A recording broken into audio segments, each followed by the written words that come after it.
Yo, y'all can hear me?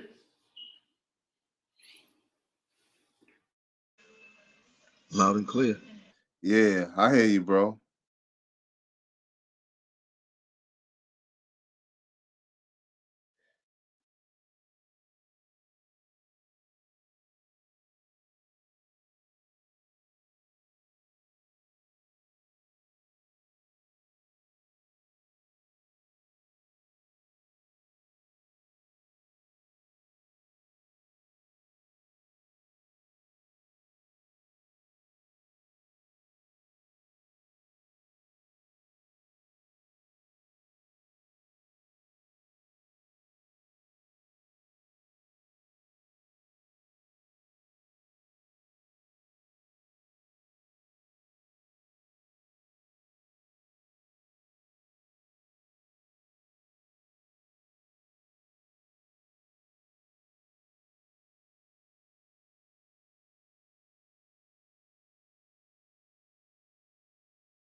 What's up, everybody? We are back with another episode of Sit and Talk Sports.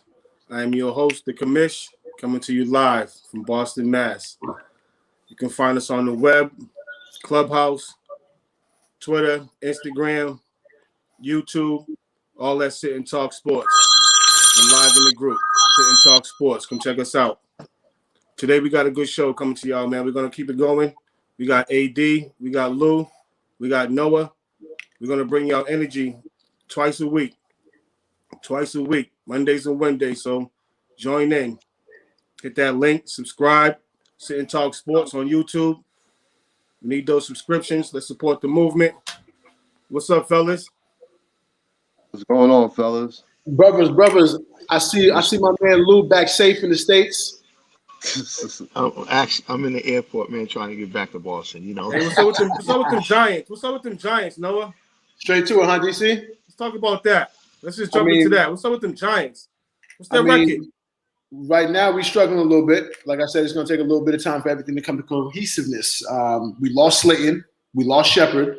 We're down to one operating receiver. I think Kenny Golladay had a decent game. Obviously, Saquon had his breakout game. He had his most snaps. I keep telling you that it's going to take a little time to see cohesiveness in terms of all of our weapons being on the field at the same time. Not once this season have we had a game where we have all of our weapons available. And I mean, injuries are a part of the game, but at the same time, I'm thinking long term. Like I was telling AD last week, we're not rushing nothing. Our core is all under 24 years old. Like we don't have to rush anything. Let it take its time. Let it maturate. I mean, this year it wasn't about the Super Bowl. It was about putting these pieces together, seeing if we can gain continuity as a unit. Obviously, we still need to strengthen that offensive line a little bit, but we're going to have the time. We're going to have the resources to do so. You know what I'm saying? This is not a short-term play. It's a long-term play for us. I like the pieces we have. Evan Ingram's back and healthy.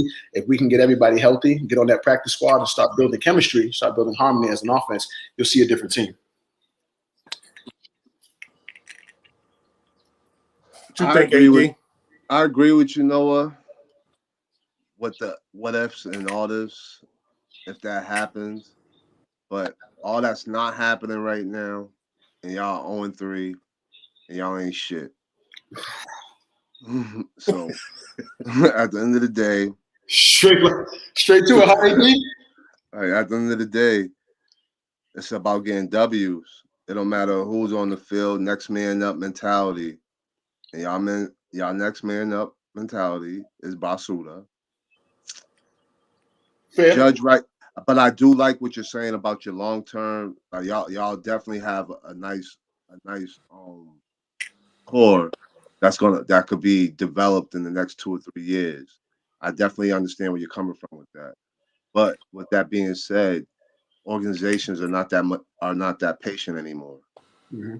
I understand what you're saying, that we're young, they're all under 24, but people are quick to move. I know football is not like basketball as much, but at the same time, this generation of athletes really don't care about staying on one team. We're going to have some decisions to make. I think I brought it up when you mentioned Saquon not playing his full snap count. That 5th-year option for first-round running backs is critical to salary cap. It's critical to just team development. Obviously, he's had some injuries where it's a serious consideration where we have to look at, can we invest into this kid long term? And that's going to be a question that they have to sit down with him and ask him to, consider all the variables, consider as many games as he's missed, consider all the things that they still have to work on in order for that team to actually be competitive in terms of the NFC conference. But like I said, this was never a right now play for us. Like, I don't think any Giants fan was thinking realistically, like, yo, we about to get a chip this year. I think it's really for us to just use these opportunities to develop. But like you said, AD, I mean, it all boils down to winning and losing. I'm saying right now we're not doing a lot of winning, so the criticisms are fair. I'm not going to object to the criticism simply because I'm a fan. I don't let my fandom or my fanaticism override common sense. You feel what I'm saying? Definitely. So as it stands now, we're not winning, and I'm not fucking happy about it. I don't want to sit there like I'm happy about it. I was on the phone with my grandpa earlier today going crazy. But the reason it's the fashion in which we're losing the games. You know what I'm saying? It's not like it's not like we're just outclassed. You know what I'm saying? We're in these games, we're competing, and there's just no reason that we're losing to Atlanta. Atlanta's clearly not playing to their potential, but to lose close games like that, those are the worst games because, it wasn't necessarily a matter of just being outclassed. It was just a matter of a few mistakes. You made more mistakes, and that made your margin for error was probably smaller than the other teams, and you didn't capitalize on that. So the way we're losing these games isn't fun. Losing any kind of game ain't fun. But what I'm saying is, for me, as a long-term Giants fan, as a lifetime Giants fan, it's really about watching the way this comes together for us. That's a great way to break down a team that's 0-3. But what's up with tonight's game? Who y'all got? Man, it's going to be interesting, man. I mean, actually, my man Lou ain't blessed us with. Go ahead, Lou. Handle this one first. I'm going to jump in after. I wanted to jump in on that Giants situation. Go ahead. You're right. So I followed Eli for many years, okay? And I was rooting for them, certainly to win the Super Bowl after their second one. But the context in which Eli was pushed out the door and Danny Dimes came into play, I don't agree with you in terms of this rebuilding concept that people may have had. I think that the Giants fans expected some sort of championship hardware when they removed, Eli out of this equation. And you also put a lot of pressure on Saquon. Saquon, in his little bit of time, proved his worth. but we clearly see that he's not going to be the determining factor whether they get over the hump, win playoff games and win championship games. But, I just don't see the city, the organization, and certainly the fans being as patient as you are. Not in New York. Not in New York. No, I mean, like I said, I was on the phone recently with my grandpa's going crazy. The only thing that I've really disagreed with in terms of management, I didn't understand why we paid Odell and then shipped him. And granted, I love Jabril Peppers. I love Jabril Peppers. That's just, you can't, I mean, what is it? In full retrospect, given what Odell's dealt with in terms of the injuries, we can say that, but in terms of just pound for pound, what we got for Odell, I didn't like. I think we could have gotten more in terms of if we were looking to win now. I think what we did with Odell, obviously the picks of Jabril Peppers, that might have played into what I'm saying, the long-term game, but I'm not giving up Odell Beckham Jr. at the spot he was at. He was a top 5 wide receiver in the game. I don't think we were fairly compensated for Odell. But if you remember, he was a huge distraction. Him and Eli got into it a little bit. And then when Danny Dimes came in, they said, we don't want this polarizing figure to destroy our future's confidence. And I think there was a little rift in the beginning with those two. I'm not getting the ball like I should. I'm the baddest receiver out here. So I think they said this guy's production on the field is not worth what he can destroy in the clubhouse. That's just my feeling. I disagree with that. Like some players, you might just have to deal with a little bit of their bullshit. From what I understand, Deion Sanders wasn't an easy person to deal with either, but he was just that good where you had to kind of deal with that. I've heard that about a lot of superstars in terms of just being a diva and being, entitled a little bit and being a bit of a brat. I think that kind of comes with the territory. Obviously, I'm not condoning that, but what I'm saying is I'd rather Odell having tantrums on the sideline with the kicking net than to be on someone else's team catching one-handed touchdowns for them. You dig what I'm saying? The juice ain't worth the squeeze to me. So let me ask y'all this, fellas. There's the Jets who's 0-3, the Giants who's 0-3, the Colts who's 0-3, and the Jaguars who's 0-3. Oh yeah, and I forgot about the Lions, right? Out of those teams, which one you think has the best potential to turn it back around? The Giants, easily. It's us. We have the most talent. You know what I mean? Even if you were just looking for from a roster construction, even if you were looking at it at a familiarity standpoint, all of our players know our system. A lot of those other teams are learning new systems. And it's really difficult to kind of succeed on the fly while you're adopting a new system, adopting new teammates, adopting new schemes, learning new playbooks. All of our starters are returners. You know what I mean? We didn't really bring in any new rookies that are going to be impactful other than the kid that we took out of Florida, Kadarius Toney. And I'm still waiting for him to get right. He was ill going into the beginning of the season. We lost a bunch of receivers this week, so I'm hoping that young boy out of Florida gets an opportunity because he's a problem. He's a big problem, though. But yeah, easy to Giants. What you think, Lou? I agree with him, and that's why I say that people aren't patient. They want wins. They want some sort of championship. There's no reason why they shouldn't be at a greater level than what they are. I know injuries happen. We all know injuries are part of the game, but I just thought, and I think the people thought that Danny Dimes was going to be that polarizing figure that can get him over the top no matter who he's playing with. Because he checks all the boxes, man. He got the skill set, but I don't know what he's doing in terms of he hasn't played bad.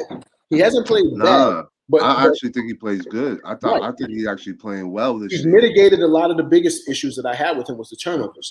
Now, again, as a lifetime Giants fan, I was sick to my stomach when we didn't say Dwayne Haskins. I watched Dwayne Haskins throw 50 touchdowns at a pro program over at Ohio State, and then we opted for this kid. And, I mean, to kind of go on a quick tangent, it's so critical, especially when you're a young quarterback. When you're a young quarterback and you're kind of getting thrown into the fire, it's so critical what you're going into. You know what I mean? Like, I don't think Sam Darnold was a bad quarterback. I watched Sam Darnold in college. If you put these quarterbacks in these situations where the offensive line is a complete question mark, there are no skill players around them. And I think that has a lot to do with why Tom Brady said, listen, I can't keep doing this. I can't keep doing this. Like, you guys are asking me to make a dollar out of 15 cents. And I don't think it's fair for the younger quarterbacks. It's definitely not fair for any quarterback. But, you get these guys into these situations, and there's a lot of it going on, especially this year with the 5 rookie quarterbacks, where there's decisions kind of have to get made. And I think if you're able to, you should absolutely let your first round quarterback ride that pine, learn. There's so much about this game that is so different from what they are used to. You know what I mean? A lot of these quarterbacks, they was the best kid in their town, best kid in their state, went to big programs. They don't know what perseverance is. They don't know how to overcome losing. And I think that has a lot to do with the psyche of these young dudes. Like Sam Darnold is a winner, winning all his life. He gets to the Jets, he can't even get down the field. That'll damage a quarterback. So I think just the overall management of these quarterbacks has to look a little different. Selling Galladay injury for mad money. It wasn't necessarily mad money. And I mean, not for nothing, Galladay's last season, he was a top 7 receiver in the league in terms of production. I was really happy about the Galladay signing. I'm glad you brought that up, Noah. I got a question real quick. Go ahead. Y'all realize we're going on 17 minutes on a 0-3 team? Yeah, let's get up out of here. D, let's get up out of here, bro. Let's get our predictions. Let's get our predictions for tonight. All right, I got the Cowboys in a tough NFC East battle. There ain't really too many blowouts that happen in the NFC East, especially on prime time. I got a nice close game. Cowboys 26-21. Look, I'm going with the underdogs. You know, I love my guy Jalen Hurts. I think the game will come down to something he has to do special in the last quarter. But like AD said, it's going to be a dogfight. I don't see any blowouts, anything like that. And these are 2 premier quarterbacks in prime time going at it. I can't wait. Did you just say premier quarterbacks? Did you just call Jalen Hurts a premier quarterback? Absolutely. He's the future. He's fucking shit. He's the future. Yo, AD, you gotta relax. He is shit. The show just Are you started. serious? Dak is elite. Prescott, Jalen Hurts. Man, he let that little midget Tua take his spot. Come on, God. Now, this is a big question I had, and I don't know. I'm sure we got a lot of fantasy football guys in here. The reports coming out of Dallas's backfield were really concerning to me in terms of them saying they're reducing Zeke snaps. I mean, this is a dude who's giving you 300+ carries every season, almost injury proof. You know, now granted, they made him the highest paid running back of all time. And obviously it's a matter of business. You have to protect your assets. You have to protect your investments. They paid him $90 million to a running back.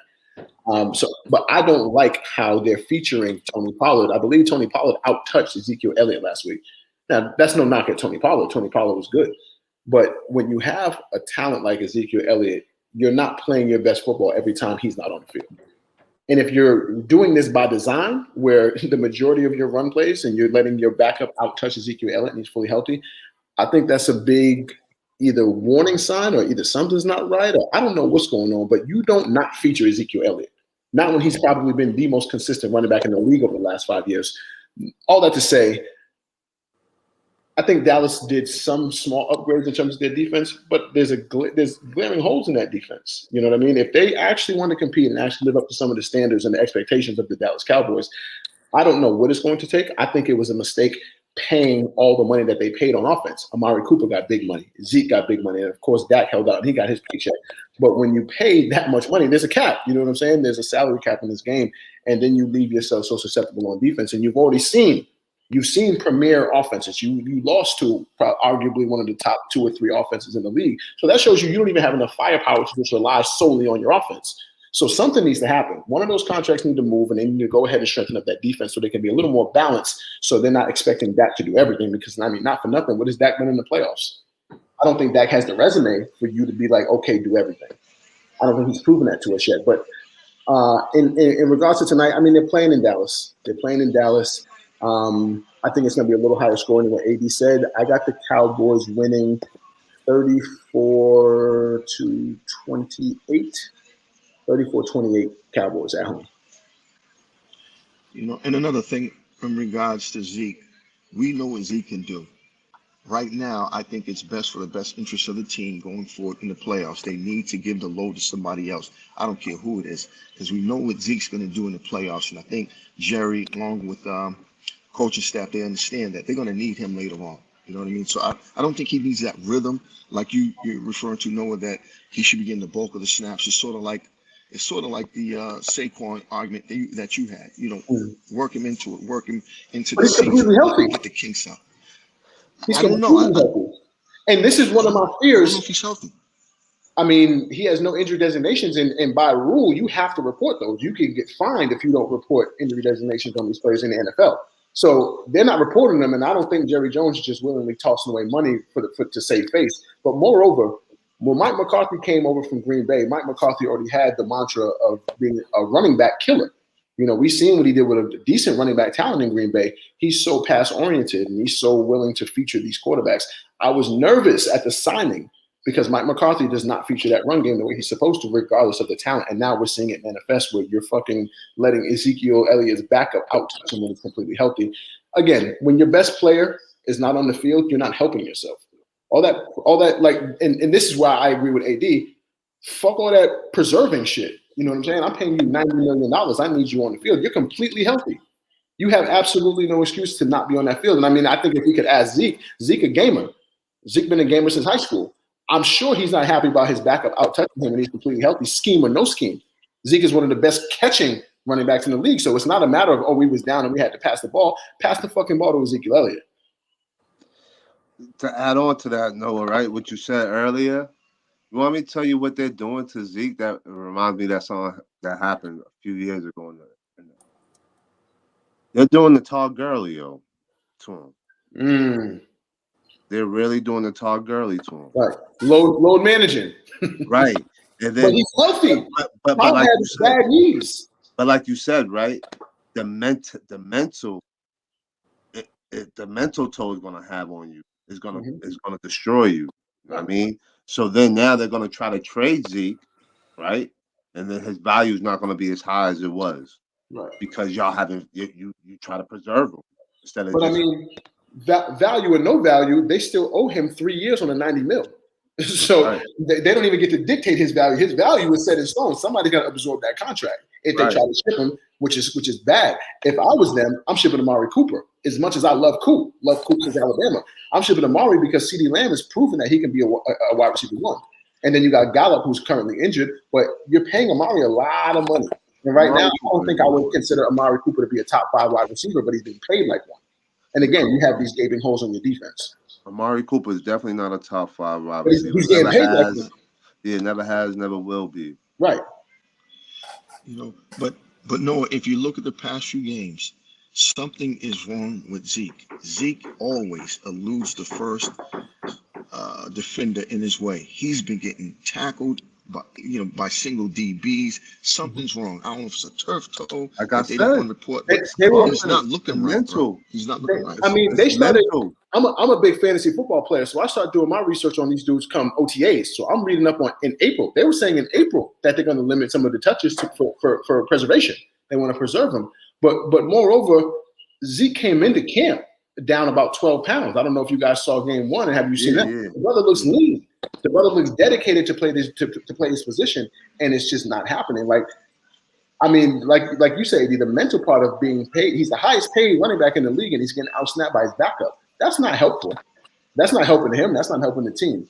So I mean, I'm gonna be interested to see what they do. Obviously, every team in the NFC East is the ops. So I hope Dallas implodes. I hope Philly implodes too. Washington too. Fuck all of them. Go Giants. Let's talk. You know what, DC. What y'all think about what y'all thought about St. Louis, the Rams, that Ram and the Bucks game? Man, Matthew Stafford got Budweisers in his pocket all the time, man. That boy gonna go out there and do whatever he want to do and laugh about it. Shout out to Matthew Stafford. He looked like a G. Matthew Stafford. 5,500 yards. Matthew Stafford showed exactly why they went and got him. You know what I mean? Like that's all that was to me. I thought Tampa's secondary got really exposed. Oh yeah. I thought for the first time this year, Gronk looked old. He got cracked. Right. But even before before he got cracked, he dropped the 3rd and 5. That would have put them at the 10-yard line. Then he tried to one-hand a touchdown between a cover 2. I mean, with Jalen right there, like, dog, what are you doing? And he looked, he couldn't get to it. You know what I mean? So I look at it like, even though the Bucs secondary looks that bad, right? with the injuries, you know, Brady still threw for 432 yards on that defense. Mm-hmm. Um, they missed a field goal. The fumble. Right, the fumble. Gronk basically drops 2 touchdowns. Like they're right there in the game. So I look at it as that secondary let them down. They might want to holler at Richard Sherman immediately. Like they might have to I know they already did, but they're gonna have to jump back at that. Mm-hmm. Um, Where's he at with the Achilles? He's almost ready, right? yeah, he like I guess I don't know how true it is. The reports are, but I know the Bucks reached out to him last I want to say either 2 weeks ago or last week, and I guess they gave him an offer and he turned it down. So I don't know how true that is, but I did see on the ticker on ESPN that he definitely did reach out to the Buccaneers. Real quick, while you're on the Bucks, AD, I just want to say 2 words to you, Michael Evans. We could keep moving forward. Now I'm glad you brought that up because you're gonna help my point. Who was Jalen Ramsey covering most of the game? Don't lie. He played 51% of snaps on Mike Evans, and No, that's a fact, AD. No, I he didn't. already did the research. I knew I was ready for you. No, he didn't. 51% of passes he was guarding Mike Evans. Noah, they just brought this up on ESPN earlier, brother. Bro, He guarded Chris Godwin more, and what was so impressive about Jalen Ramsey is that he played inside. Jalen Ramsey goes wherever he wants because he's that good. Right. He's versatile like that. But most of his snaps were inside on Chris Godwin. You didn't see how much they used Mike Evans in the slot, AD, on the seams this week? They had Gronk spread out wide. They were bringing Evans into the half. That happened. That happened, though. That definitely happened. I was waiting for you, AD. I woke up early this morning, baby. Mike Evans had most of his catches on number 22. I forgot my brother's name. Oh, absolutely. I mean, I'm not saying that Brady was throw to Jalen Ramsey. Like I told you, and you see, Mike Evans is getting mad because Brady ain't looking at him the same way. Right, but we had this conversation 2 weeks ago. What has Mike Evans done in those 2 weeks? Yeah, he's balling, bro. Everybody's gonna eat. Everybody's gonna eat, right? But I told you, he's gonna fall a little short of the 1,000. He only had 1,065 last year. He just had 13 touchdowns. And now he's got an extra game to do it, AD. He easily gets 1,000 yards. I'm with you. No, I get it. 1,000 yards is only 60 yards a game, AD. And less than that, if you got 17 games, it's 50-something yards a game. I get it. It's different. What do you have game one though? On the year, he has almost 300 yards. No. What did he have game one? I didn't say on the year. How many catches did he have game one? Give me 1 second. I'll tell you. I know on the year he has almost 300. So he had either uno or dos. AD, I thought we already established he's great number fillers. He fill up the boxes, but crunch time, he's not going to be the man. Brady's not going to go there. And look what happened. He has a successful game and they end up losing. No, it's two games in a row, Lou. Y'all said this 2 weeks ago. It's 2 games in a row. He's led the team in targets and yards. I'll give you that. 2 weeks in a row, he killed. Like I said. That's right. But that Falcons game don't really count, bro. Like anybody can Me and you could go out there and get 100, right? They scored 48 points. Like, my God.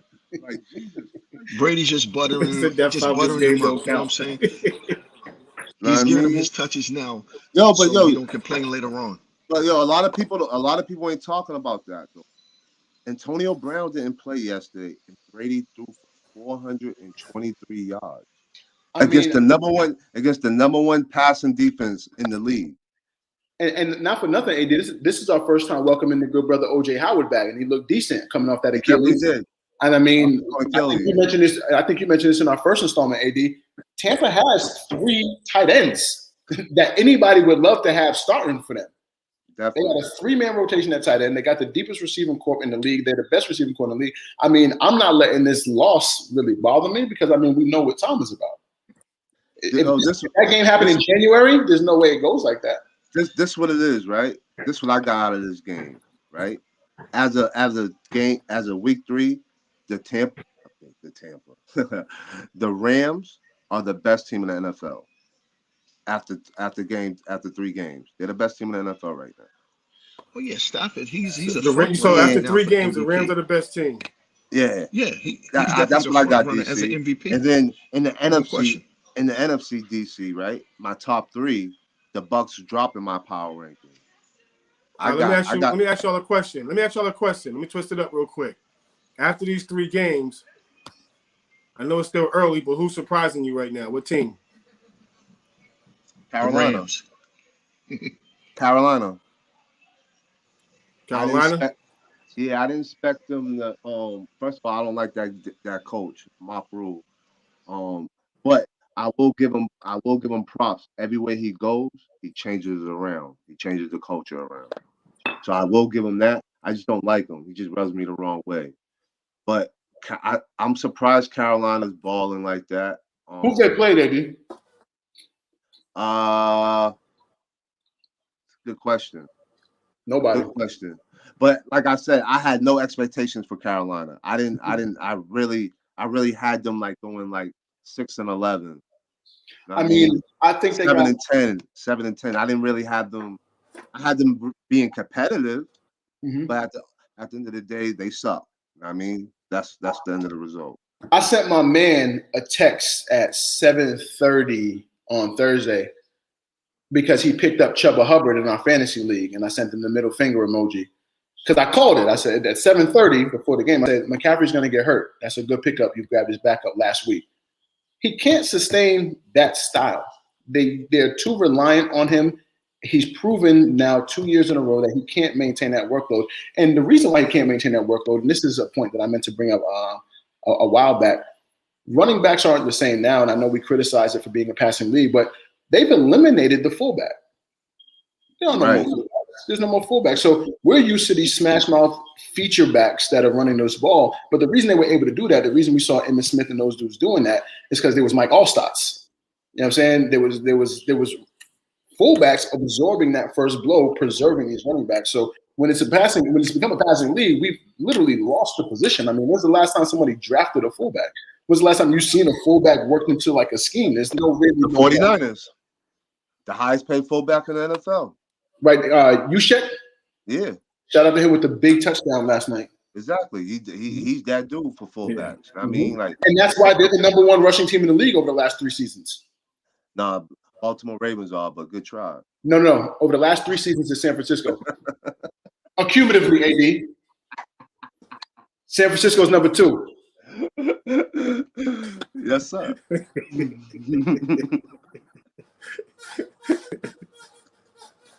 I woke up early. Yeah, I woke up early, man. Hey, Lou. What you think about the Bears quarterback, man? What's going on with him over there? Oh. You know, I can't give a true assessment. He was running for his life, man. 9 sacks. I mean, Tom Brady couldn't help him. Michael Vick, Randall Cunningham. Nobody could help that dude. Nobody. You know, nobody. The coach said all 3 QBs are in play as a starting quarterback. They're probably like, listen, you go out and play. I'll be the backup this week. You know, they just. I don't even know how you even address that. You know, that whole situation. But that was terrible. Let me tell y'all something, because I've been wanting to talk about this, right? What's that coach's name? Agnew? What's his name? What's the Bears coach name? Who gives a shit, right? Right. Anyway, right? Yo, he has let every quarterback he has touched it with the Bears down. He has let down Trubisky. He has let down Andy Dalton. He has let down this Fields. And he's going to lose his job, and he might not make it out the end of the year. That bad, he might, yeah. Yo, do y'all understand, right? That Justin Tucker's kick, right? Shout out to Justin. Right? Justin Tucker, listen to what I'm about to tell you. This is a crazy stat, and this is true. Y'all can Google it, do whatever you want. Right? Best kicker ever. Listen, but listen. Yo. That 66-yard field goal was more yards than the Bears had for the entire game. That's fucking disgusting. Nah, AD, word? Go look it up. I just looked it up. 47 yards. Please go look it up. Jeez. Please go look it up. I don't need to. AD said it is what it is. Yo, the man has let Trubisky, right? When he had his best year, right? When he made the Pro Bowl, right? What did he do? He rolled out. Right? Fields, an athlete. Why wouldn't you want him to roll out with your shitty ass line? You just want him to just sit there and just get tortured like he's running for his life. And they got a solid guy running the ball in the backfield. They should absolutely be a little more RPO. Keep him honest. Keep the defense honest. Then you can work in your play action once you keep him honest. Yeah, I'm glad someone said that. Agnew, whatever his name is. Yo, he got to fucking get the fuck out of there now. Like, yo, ASAP. Like, He don't even I don't want people to get fired. Like, I don't never wish people to get fired, bro. But what he's doing in Chicago to them quarterbacks is a misjustice to these guys' careers, man. Because these guys is gonna get traded, possibly be out the NFL and all that because of this idiot. Yo. You know what I mean? He never put them in a great situation. Never. Yo, the man was 6 for 20 yesterday, bro. 6 for 20. What are we like 6 for 20? Yeah, I mean, I'm gonna keep it 1,000 with you. I ain't watching much Chicago at all. And yo, I'm gonna keep it real with you, right? No one is, but those stats just those teeny weeny stats just jumped out to everyone. You know what I mean? Like we had to touch it real quick. 47 yards. Come on, cause little Pop Warner kids is getting more than that, fam. You know, clearly when you have a quarterback like Fields, get more than that. Yo, that was on. Yo, I know we might have not watched it, right? But that's a national televised game, fam. Right. Like these are pro because there's athletes. expectations.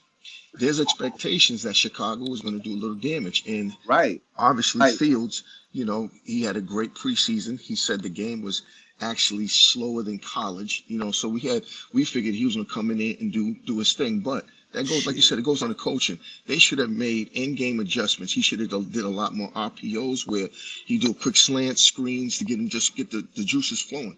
They never really, you know, made the adjustments they needed to with that poor line. Dog, they got to do something. Silent count something. Like, god damn. I mean, not for nothing. All that is very true about Chicago, but let's not act like Cleveland isn't out here balling. 9 sacks yesterday. Jadeveon Clowney, Myles Garrett on either end. Nobody want to see that. You can't really defend that. I mean, Yo, at the end of the day, Noah, right? Right. I don't expect 9 sacks, but I expected them to dominate. Do you see, like you just said, did you hear the names they have on their line? Right. So at the end of the day, yeah, they're just doing what they're supposed to. But Myles Garrett, yeah, that man's a little different. and he'll crack you with his helmet, man. That's what I'm saying. Yo, he's psychologically a little different, bro. Like he's all nice and calm. AD said that the attic ain't right. Yeah. You don't want to test him, fam. You got to watch the quiet ones, yo. Anybody with that little mustache, it's the little mustache, AD. Straight up, I see people with that. And his half cut too, yo. He's bugging. Right. I don't want no problems with him. Nah. He don't care about nothing. He came out the house looking like that. Nope, not at all. Hey, let's talk a little bit about these Patriots and Mac Jones. What you thought? What you think about them, AD? I mean, Noah. What? Noah, you stab in first. I mean, this might be a very unpopular opinion. This might be a very unpopular opinion, but I definitely think Cam Newton has a better record with the New England Patriots right now if he was the starting quarterback. Now, I agree with AD said. His time is gone, granted. But like I mentioned previously, I think it's very important to keep these young quarterbacks on that sideline that first year. Unless they did that to Mahomes. And Mahomes is probably one of the biggest prospects we've seen come out of quarterback in a long time, just in terms of talent. So if Mahomes could sit a year behind Alex Smith, all of the 5 rookie quarterbacks that we're discussing today should have done the same thing. I think it would have served them a lot more because so much of the quarterback game is this. They don't do too much physically. 3-step drop, 5-step drop, pocket work, pass the ball. It's this. You don't really get, granted, you could throw them into the fire and they can learn on the fly. That could be costly because you start beating up their confidence. Look what happened to Sam Darnold. Look at him now. Just a change of scenery. He took a flight 2 hours down the Eastern Seaboard, and now he's 3-0. This is a kid who we were arguing it doesn't even belong in the league. I think it's so important to give these young dudes an opportunity to learn this game. because the football that they know from Pop Warner in high school and college, this is the league, brother. I think it's 0.4% of D1 college football players actually make it here. This is the league. This is nothing that you've seen before. So much of this is this chess game. You've dominated based on just physical ability and raw God-given talent. Now it's X's and O's. Now it's scheme work. Now it's making the proper reads. Now it's you being in control, making sure that line is picking up those blitzes from wherever it may be coming from. You need to know where the mic is. You need to identify all of that. It's hard to see the best move on the chessboard while you're playing. If you any of you brothers play chess, I play chess a lot, and I always see the best moves when I'm watching someone else's game. But when you're on the board and you're in it, it makes it a lot more difficult because your perspective is different. I think Mac should have sat on that bench like Tom Brady, like Pat Mahomes, like Aaron Rodgers, like all the greats that we acknowledge today started their career. The quarterback position isn't a matter of physicality, it's a matter of mentality. You can't get that mentality properly if you're getting your face kicked in every Sunday. That's very true, Noah. That's very true, right? But times has changed. Mm-hmm. You know what I mean? Like, not only in football, but just in all sports. Like, these young boys are proving that they can play. You know what I mean? Now, like you said, I totally agree with you. The physical traits is there. The mental is not. Right. Now, I think people are so... Well, these athletes are so worried about their marketing that they have to play right away. It's a business. Right. They have to play right away. It's a business, man. So with that being said, like, even though, like, you named a lot of greats, that, sat back, had to learn, but, one of the greatest quarterbacks of all time, to me, the greatest regular season quarterback of all time, Peyton Manning. He still holds the record for the most interceptions as a rookie. The man almost threw 30 interceptions. Right. You know what I mean? Right. So, it's all about his surroundings. Like, he can't be surrounded by the Bears coaching staff. You know what I mean? Like a quarterback. Like, can he be around Andy Reid and be thrown in the fire? Yes. Yeah. Yes, And Bruce Arians would have taken care of him. Yes. Quarterback coaches. Josh McDaniels. Solid point, AD. He's really rubbing me the wrong way. Like, I'm really not liking Josh McDaniels' play calling. I also, like you said, they wanted so much from Matt to throw him in the fire. He's still, like you said, he still has to learn how to check who's the hot guy and all that. Right. They haven't let off the leashes yet. He barely knows those linemen's names, but he's supposed to call the proper protection for them. He's never seen some of these things before. Some of these blitzes are so exotic, he doesn't know where it's coming from. So you're literally just hanging him, on this hook in shark-infested waters saying, best of luck, kid. But like I said, it also goes back to play calling because at the same time, you guys are saying you're run, and we're going to play defense. When the hell are y'all going to pound the ball? What did Harris do yesterday? I don't even know what he did yesterday. Nothing. A rookie quarterback's best friend is a run game. Thank you. If you are going to start a rookie quarterback, you better have a top flight running back. That takes so much pressure off of this guy because all those reads that he's not making in terms of who to send the block, that vet back there is going to pick up that Mike linebacker that's coming through that A gap. It's going to take your head off that you missed because you've never seen this scheme before. You never had to go against Steve Spagnuolo. You never had to go against some of the best defensive minds in the world. You're going to miss a lot of these things. So they're giving them trash running backs. They're giving them poor offensive lines, almost no skilled players out wide, and wishing them the best of luck, and then blaming the quarterback. And that's why the greatest pilgrim of all time left. That's a fact. And I mean, you look at that movie next week, boy. Woo, he's gonna put on a show with Fox. Bro, Carson Brady. Bro, it's gonna be so bad. He come off a loss too. Oh, yo, he just threw for 432 against the Rams. What you think he's gonna do against the Patriots with AB coming back? Whatever he want, Millie Rock, whatever he want. And they're gonna you heard Bill Belichick, man. We're gonna honor him as Brady Day. Oh man, it's torture. It's going to be Brady Day, not the way you want it to be, though. Exactly. Yeah. More importantly, AD, correct me if I'm Don't be the wrong. curse of Brady. I'm telling y'all. Woo. Correct me if I'm wrong, AD and Lou. I believe I read this somewhere. New England's offseason was the richest offseason in NFL history. They Yes, spent more 163 money. Yep. They spent more money than anyone has ever and ended up with no skill players. Exactly. You paid 2 top 10s who are not top 5, never been top 5. You're paying them top 5 money. Now, As far as I know, AD, was Julio Jones traded to Tennessee? He was traded to Tennessee, right? So that means Tennessee put together a better package than you. That's all that means. But they didn't even have more money than you. So what did Tennessee give them that the Patriots didn't, or did they even try? Were their hearts set on 2 tight ends for this rookie quarterback, or for whoever they were going to have? Because even if it was Cam, it would be slow. Who's their wide receivers? Aguilar and what's one boy's name? Meyer? That's not going to get it done. Jacoby Myers. Sound like a goddamn baseball player. Get him the fuck out of here. Like, dog, people gotta understand, man. Like, and at the end of the day, right? Bill Belichick never drafts offensive players. He's only worried about defense. AD said it first.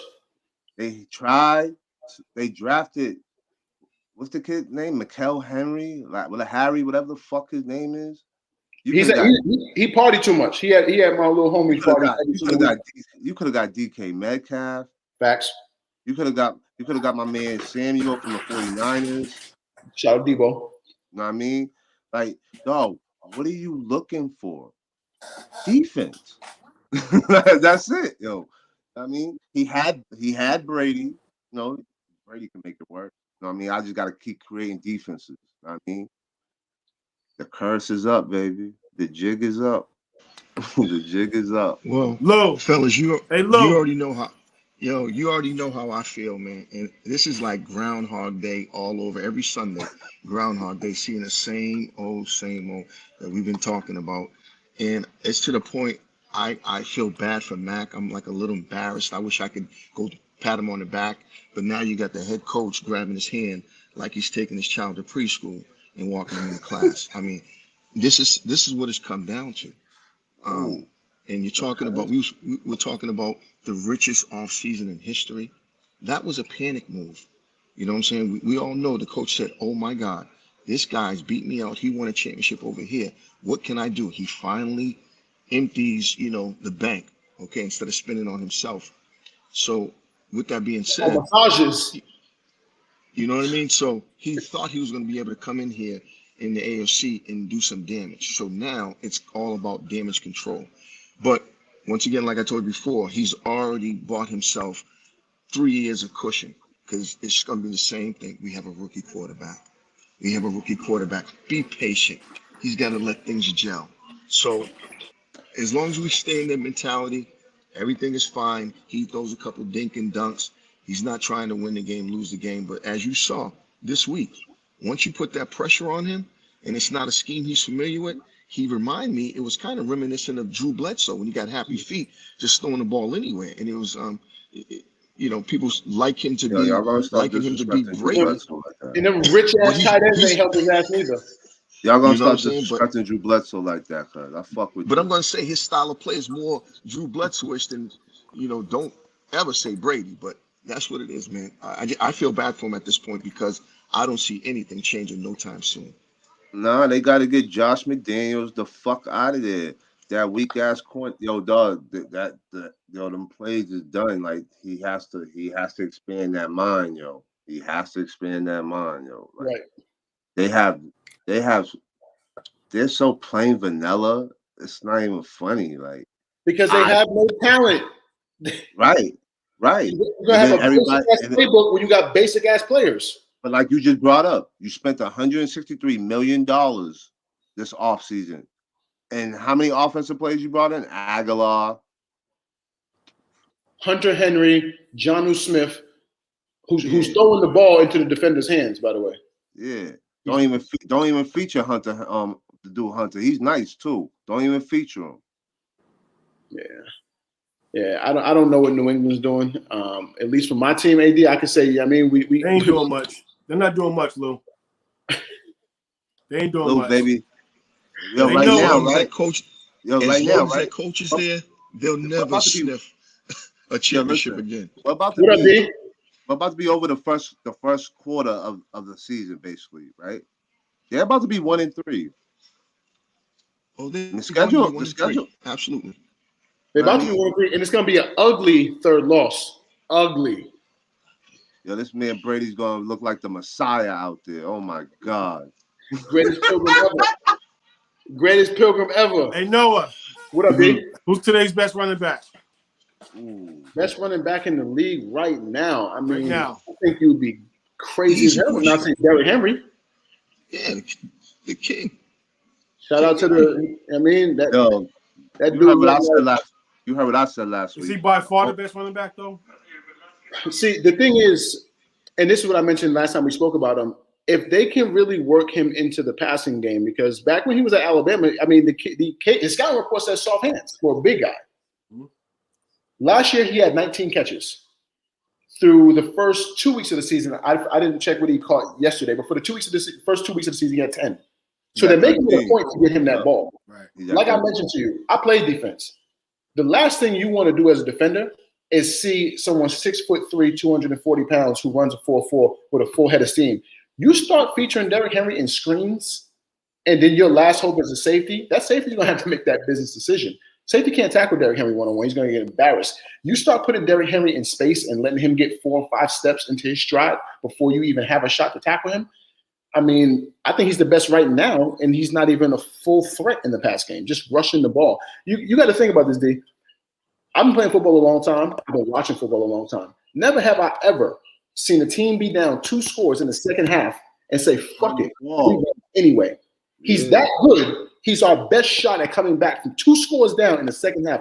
Fuck it. Give him the ball 41 times. Let him carry, let him run everything over, mow everybody down, and erase a double-digit deficit. Like, even just as a player in football, I know when I got you down by 2 scores and it's the second half, I'm pinning my ears back. I'm shooting gaps. I'm blitzing. But now I got this dude still running. It's 3 minutes left in the third quarter. Y'all are down 10, 14 points. What are you doing?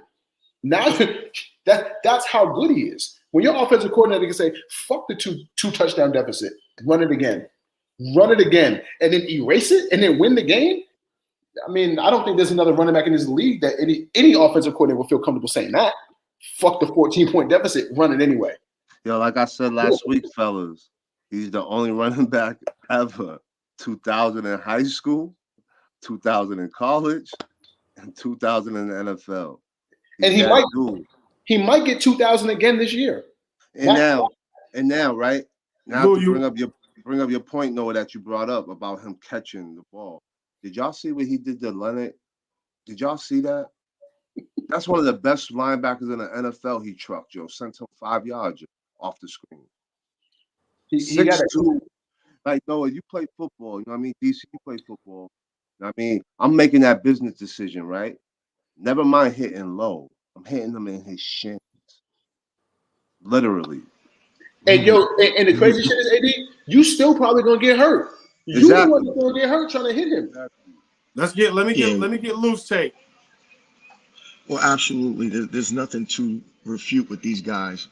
You know, Henry, he's just a beast. I never thought he'd be this good in the league. You know what I mean? But he's taking care of his body. He's training hard. If you watch his training regimen, he's probably the most dedicated workaholic in the league. You know what I'm saying? So there's no surprise here. And like Noah said, the game plan with just running the ball, even behind, is remarkable. It changed the way people play defense and things of that nature. So just him being on the field, he's the best player. Easy button. Easy. What y'all think about the Chiefs' slow start? Y'all I worried? called it. AD called it. They're gonna turn it around. What's going on with them? Bro, it don't matter. For them, they have one objective, one goal. Anything other than that is a failed season.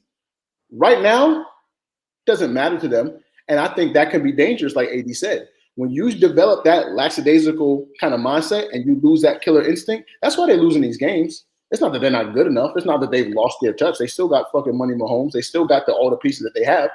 I think that they did a really good job running the ball. It was nice to see a 100-yard runner in that, and not for nothing, he only had 17 carries. He was getting more than 5 yards a carry. Now, granted, they lost, but I'm not going to attribute them losing to that, to the change scheme and the change approach in the game. There were some bad turnovers. That same running back had a wicked fumble, and Mahomes threw a shitty ball at the end for an interception. I don't think that they've woken up yet. I would still bet any amount of money that nobody wants to play them come January, and they will be there, whether it's a first seed or how many seeds they letting in this year? 8. Whether it's a first seed or 8 seed, it don't matter where you got to play them. It don't matter how much you're up on them. They will erase everything. They will erase your lead. They will erase your confidence in the blink of an eye, and then you're left picking up the pieces, figuring out what the fuck just happened. Nobody wants to see Kansas City. I don't give a fuck what their regular season record is. They will be playing in January. Nobody's going to want to fucking play them. Yo, to follow what Noah just said, like I've been saying, like the Chiefs should be 0-3. Like they really should be 0-3. And my sentiments would be the exact same at 0-3. Right. And I would say the same thing too. Like if they get that one, like all it takes for them is that light switch and they turn it on. But the thing is, like I've been saying, sometimes you can't snap them fingers and turn that switch on. Right. So my thing, though, like I said, Mahomes put a bullseye on them already because you already said you wanted to go 20-0 before the season started. You know what I mean? That's all you said. That was the only record. You didn't say championship. You said that was the only record. You didn't even say I want a championship. You're like, I want to go 20-0. Like, okay, you want to go 20-0. You didn't show that game 1. You lost game 2 and you lost game 3. You know what I mean? So now, like I said, him as a leader, he has to get those guys together and tell them, and he has to lead by example, like Lou said, like that no look, that's in his game, but he didn't need the no look right there. The guy was wide open. There was no need for the no look. The man would have still been running for days if he would have caught that. So, with all that being said, the Chiefs are still going to me be in the AFC Championship, though. Worst case scenario. But they might have to see King Henry, and he might run through everybody and send them home. Now, especially if they got to go to Tennessee. Now, this is my thing, though, right? This is my thing, because we already seen that. We already seen this episode before. Derrick Henry can't come back from 2 touchdowns down on KC. Oh no. Right. We already seen that. We seen that last year. You know what I mean? And that's another thing. I'm glad Andre brought that up in the group. The problem is the big plays. Tyreek is not getting off anymore. They're doubling them. They're letting Travis Kelce and everybody else eat, and they're taking Tyreek Hill out the game. Right. They're explosive. They're explosive plays. You know, that's like having somebody that catches 7 dunks a game in basketball. Like it gets the crowd wild up. It gets the players wild up. Right. You don't have that excitement. You know, you start questioning yourself. Right. It breaks morale. It's like Curry pulling up from 35 and you play great defense and that shit goes in. That shit crushes you. You got to build yourself back up to get back. It's tough. When Tariq is catching 60-yard bombs, blowing by people, throwing up the peace signs, that crushed you. You know what I'm saying? Because you played your hardest. You did everything in your power to stop this dude, and there was nothing you could do. And you just got to start realizing, like, this dude is just superior to me. And that's the worst thing you could do as a football player. Once you get in your head, playing football is worse than basketball is worse than anything else. Then you start getting hurt, and then you start making mistakes, and then you start having major collapses because you're up here now. Football has to be a very cerebral game. You can't be out there thinking because it's so fast, and every play is like that. You out there thinking, acting stupid in the way, you're going to get yourself hurt or somebody else hurt or cost your team. Absolutely. No. So the way I look at it, those two, they could be 0-3, right?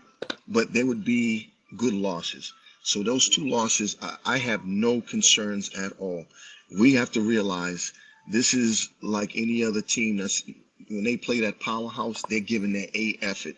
So everybody they play is a championship. I mean, even my guys in Baltimore, when they won, they were amped up, you know what I'm saying, pumped up and all that stuff, like it was a championship. And that's how people played. And the no-look passes and stuff like that, Pat's still playing around. You know what I mean? I just think that they're really just getting the kinks out. And look what the other teams did in terms of even beating them. They did unconventional things, going for it on fourth down numerous times. It didn't even make sense. They had the ball, you know what I mean? And you go for four, you know, go just for possession. They want to hold the ball and not give Pat a chance. So no matter how bad he's playing, 3 turnovers in a row, okay?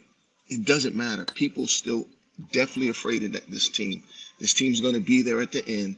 They have nothing really to worry about. As long as their defense, the DBs hold up, you know, Honey Badger, as long as he stays healthy, they're going to be there at the end, man. That's another thing, too. Their defense is letting them down, too. Facts. They're not getting to the quarterback like they used to. Chris Jones is not the same. Did he play yesterday? I know his wrist is banged up. I don't think he played. I don't think he played either, but you know, like that's a big name off that line. Yeah, he's their best in their front seven. So, you know, everything is, you know, complimentary. You know, that line has to help that backside, you know. Just like even in the Tampa game, like Stafford didn't get sacked until like the 2-minute mark in the fourth quarter. Right. You know what I mean? Everything that Tampa did, and they had blitzing team, they picked it up. And that's why them DBs even looked even stupider than they already do. And it's crazy, AD, because they were down their first and second starting running backs. Right. And still got it done. Right. Yo, I've always been a fan of Stafford. I don't think there's anything he lacks in terms of arm talent. I think he can throw every pass, whatever kind of pass you need. And this is what I say just in sports in general. It's always a matter of fucking circumstance. When you don't have Cooper Kupp and you don't have Robert Woods and you don't have that kind of talent, everything is cohesive. You know what I'm saying? You're only going to look as good as you have. Like, if you have really, really good wide receivers, you're going to look like a better quarterback. If you got ass receivers, it don't matter how good you are. We've seen Brady struggle in that last year in New England, not because he wasn't good anymore, because he took a flight down south and threw 40 touchdowns. It's never just about how good you are. It's about all the context. It's about all the circumstances that allow you to unlock your full potential and be as good as we know you to be. Definitely. And I'm not sure who said it, but I read it at the bottom. Someone said Tyreek is in clamps. And I don't think that's necessarily true either. And I think you got to touch back on what I was saying about Mike Evans 2 weeks ago. When you are the number one receiver in these offenses, you're going to draw the number one defensive back, and you're going to draw safety help. That's why if you look at Kansas City's last 3 games, you got guys scoring touchdowns that we've never heard of before. The kid, who was it last night? Fortson? Pringle. Oh, you like the kid Pringle, don't you? It was Fortson. Pringle's nice. No, it was Fortson yesterday. All of this is a byproduct of Tyreek Hill being on the field. Fortson scoring a touchdown yesterday. No one knows who Jay Fortson is. Pringle might have a lot of talent, but none of us really knew who he was last week. These dudes are scoring these easy touchdowns, pitch and catch touchdowns, because Tyreek has taken every defender's attention off of everyone else. It's really the attitude, like even AD, you can vouch for this in basketball, let someone else beat us. Right. He makes that possible. Those dudes aren't getting open. These dudes aren't running these beautiful routes. They're getting open as a byproduct of Tyreek Hill being on the field and demanding the attention of their best defensive back and safety help over the top. Yeah, definitely. But once they once Tyreek gets more involved, they even have to even run him a little more. Like, he's that electrifying. Jet sweeps, all that. Yeah. Get in the bag. They haven't. You know, it's still early in the season. You know, Andy Reid. You know, he ain't empty the shotgun yet. You know what I mean? Right. And I still think there's another chapter to their offensive playbook, because it looks like, and like I was mentioning to you guys, they're going to be intentional about getting Clyde Edwards-Helaire that ball. 17 touches is the most he's had in almost a year. 17 touches. He gave him 100 yards. He caught 2 passes for, I believe, 10 yards. They want to make defense. They want to keep defenses honest. Granted, you paid Patty $500 million. But if you become predictable, and again, that's why I think Green Bay is going to run into issues, because they're that fucking predictable. I know what they're going to do before they do it. If I can figure it out, I don't get paid millions of dollars to draw up defensive schemes to stop you. These defensive coordinators do, though. If you can't keep defenses honest, defensive players are just as good. We mentioned all these skilled players on offense. You mentioned Tariq, you mentioned Pat Mahomes. There's some really fucking good defensive players, and they're really fucking smart, and they're coached by really, really smart guys as well. If you don't start making yourself more dynamic and stop asking Mahomes to drop back 35 times, even though he can, and even though you'll still probably win, that's not going to work against Tom Brady. You saw that last year. If you can't keep defenses honest, you're not going where you think you're going. So shout out to them for being intentional about establishing a run game where your running back got you more than 5 yards to carry. And I think that's all going to come together because now it's not just put the safeties back 12 yards off on the hash. It's not just cover 3 anymore. It's not just cover 2 inside of Mahomes. If you don't, this running back is going to get you more than 5 yards to carry. He's going to bleed you like he did to Buffalo last year. He has the talent to do it. If anyone watched him at LSU, they spent the first round pick on him. They get that unlocked in terms of that running game, and now you got fucking play action in Kansas City, man. There's no defense. Stab in, Lou. Go ahead, Lou. Then we're gonna jump to the last topic. Right. So, no, AD and I was talking about this earlier. They made a concerted effort to incorporate this Hilaire kid in there because, you know, and that's why I say also fumble that cost him the game. They still gave it to him. That's exactly what I said. It's deliberate. You know what I mean? So this is why I'm saying they're not focused on winning these regular season games right now. They're preparing for the future. They're preparing for, you know, the playoffs. They're putting the trust in this guy. Although they don't trust him, they're saying you're gonna earn your trust. You're gonna do this and you're gonna do that. Still run this ball. I know you got butterfingers, but you still have to do your job. Right. We're relying on you to do what you need to do to take the pressure off, you know, Patty. So, you know, that's what I like about Andy Reid. He's a phenomenal coach. He makes adjustments on the fly, and you know, that's why I'm not worried about these guys right now. Right. And not for nothing, Luke, they're not worried about them. They're not worried about them. They're straight. But I'm glad Luke brought that up, though, right? That's always been Andy Reid's kryptonite, though. His whole coaching career, from Philly, from Westbrook, and all of them, he don't run the ball enough. Mm-hmm. He don't run the ball enough. Not enough balance. Right. Absolutely. You know what I mean, so he has to, and I hope his health is all right. I know he got sent to the hospital for dehydration yesterday too. He came out right before we started. I got an alert. He's out the hospital. Shout out to Andy. Walrus looking ass. Yes, sir. Yes, sir. Gotta lay off those cheeseburgers, those double cheeseburgers with 2 slices of bacon, extra cheese. You know what I mean? He's crazy with that. That's all he's doing. Lou, calm down. There's nothing wrong with that combination. Okay? we want you to stick around. You gotta lay off it, man. But yeah, I'm gonna take us into the last topic, man. Pats and Bucks predictions. AD, Lou, and Noah, I'm gonna let you close it out. Oh man. I got the greatest pilgrim ever getting fucking, you know, they're gonna pay homage to him. You know, as soon as the game starts, they're gonna boom. And that shit don't mean a motherfucking thing. You understand me? 41-16 Bucks. Fucking bums. Don't ever trade the greatest pilgrim ever in sports. Shout out AD. Yeah, man. I'm with you, AD. Obviously, we're going with the GOAT. I think they're going to beat him up pretty bad. I don't think they're going to boo Brady at all. I think he's going to get the standing ovation the whole entire game. They're going to love him. They're going to start chanting his name all throughout the crowd. It's going to be like a Super Bowl effect. It's going to be crazy, man. As far as the Pats, I don't know what they're going to do. I know that they're all going to be pumped up, so you're going to have a lot of, you know, some jitters. So they may be in the game the first 2 quarters or so, but after that, it's going to get blown out. I'm going to give it like 42-10. Damn, Lou, that's crazy. I was going to say 41-10. For real? I got him scoring 5 touchdowns and 2 field goals late. Easy 5 touchdowns, though. Brady going to be on one. Brady definitely going to be on one. He be hanging out with Rick Ross and shit. He got that playlist rocking. He's going to get real spooky. Yes, I feel real bad, man. It's just y'all going to have to watch y'all save you or kill y'all. I can't imagine what that's like. Nah, So I'm gonna enjoy every minute of it. all three is on record for a blowout, pretty much. Yeah, Yeah. it's gonna get ugly.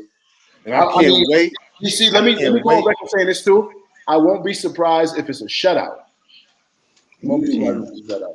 Yo, listen, right? I can't wait to see Belichick's face when he has to go fucking shake fucking Tom Brady's hand, yo. Yo, That is gonna be, oh my fucking god.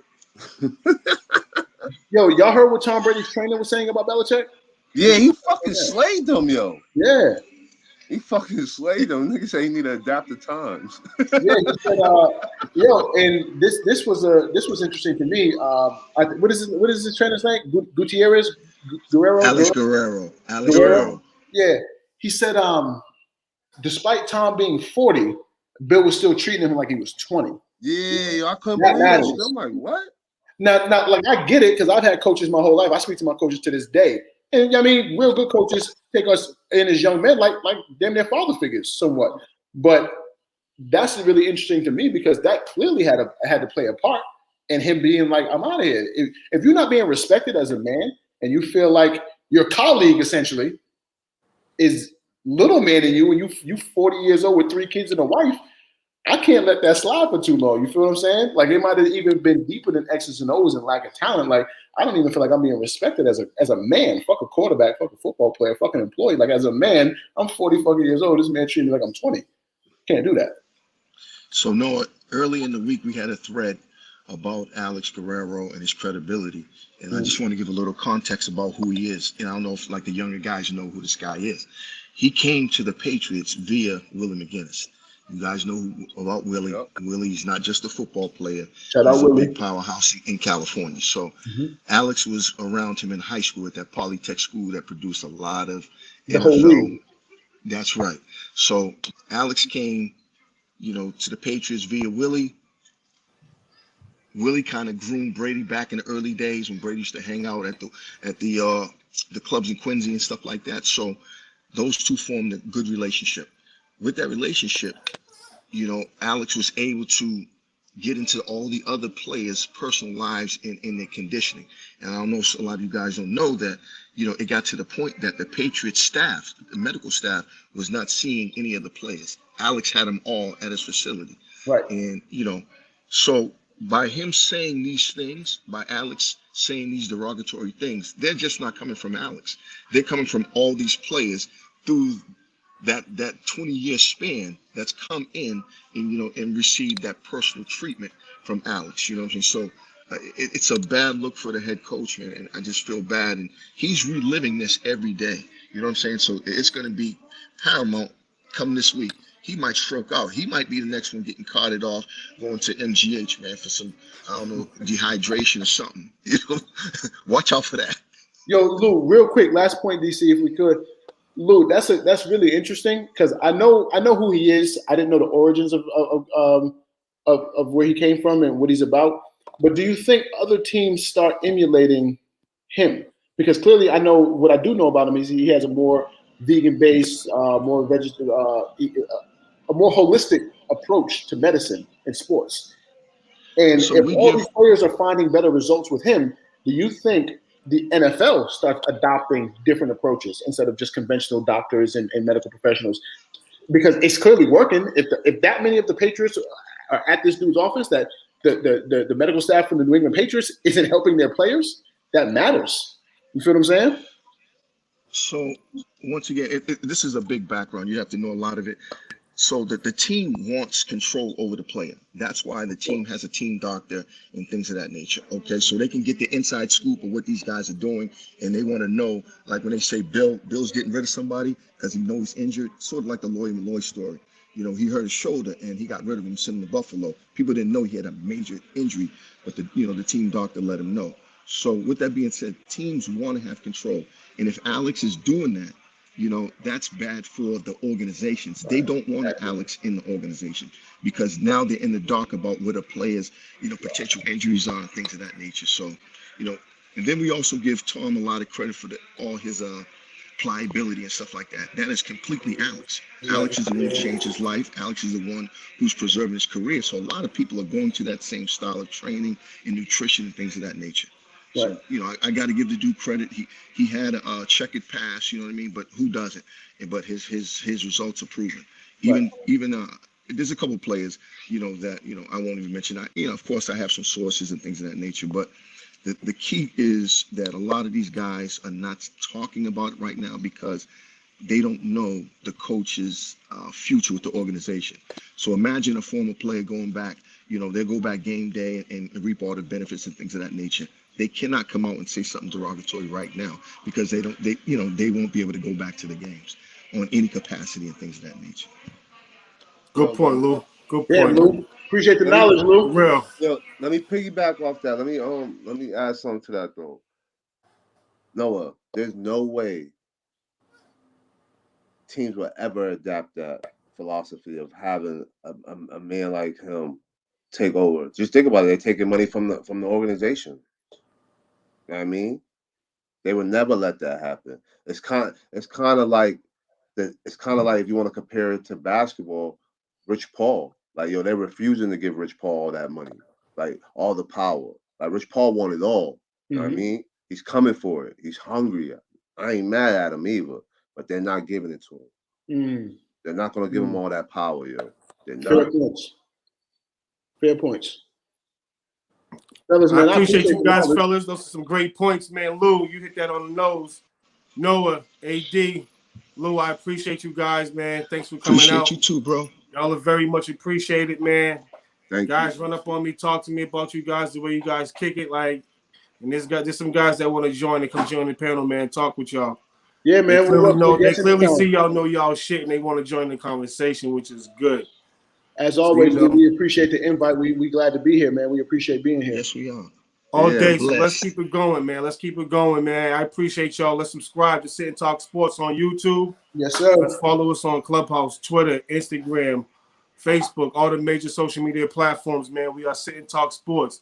That shirt is absolutely motherfucking terrible. Just got here today, baby. Just That got shirt that is- first pack from my people down in That Atlantic. shirt is terrible. Shout out my people down at Barclays. We getting ready. You see the that shorts I shirt had on is- yesterday, that DC? shirt The is official despicable. road joint. All off Opening Saturday. night's about to be crazy in I Brooklyn. need to get you one of. I need to get you one of these and put you on one of these, man. But Absolutely. let me finish closing this out real quick, man, so we can all finish out our night.